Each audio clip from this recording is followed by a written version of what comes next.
what we're learning about here of discerning of spirits, I mean, this is very much endowment language and doctrine. It just hasn't been prepared and given out in that manner yet.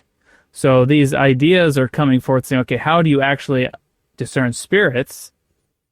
Well, it's through it's through the priesthood, which is the spirit of truth on the earth, right?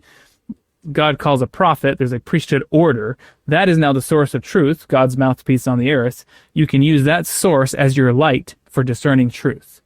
Okay, something is happening. So some weird spiritual, so-called spiritual phenomena is occurring. Okay, I can now take this back, compare it to the light that's coming from the true source, the divinely appointed source of light, and I can now compare and contrast what I'm experiencing with what has been revealed today by living a priesthood authority. And that is how we can discern the spirit of truth. That's how we preach the spirit of truth. That's how we know what is true and what is not when we encounter these other ideas or spirits in the world. So, that's the idea that's being taught here. So go and preach by the spirit of truth. That's what you were ordained for, right? To preach the gospel by the spirit of truth. Even the Comforter, which was sent forth to teach the truth.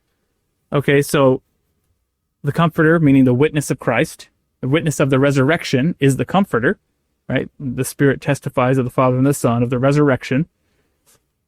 And that apostolic witness today comes through the brethren, starting with Joseph Smith in a chain, unbroken succession of apostles. And that is, right, the spirit of truth, the source of the Comforter on the earth today. So that is how we discern spirits on the earth. It's through the priesthood order that God has established on the earth to be the source of light.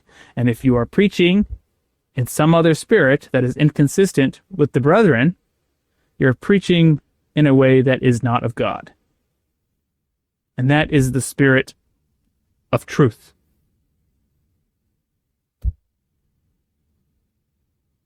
Nothing?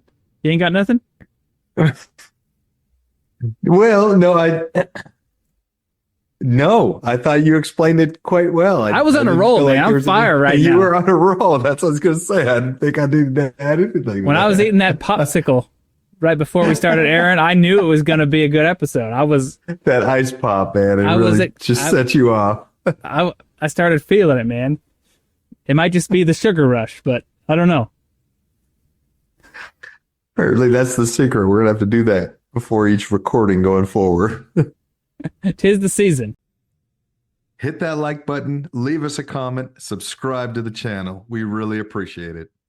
They may seem like little things, but liking, commenting, it helps the algorithm push our content out to more people. So it's our small way of sharing the gospel in a social media age.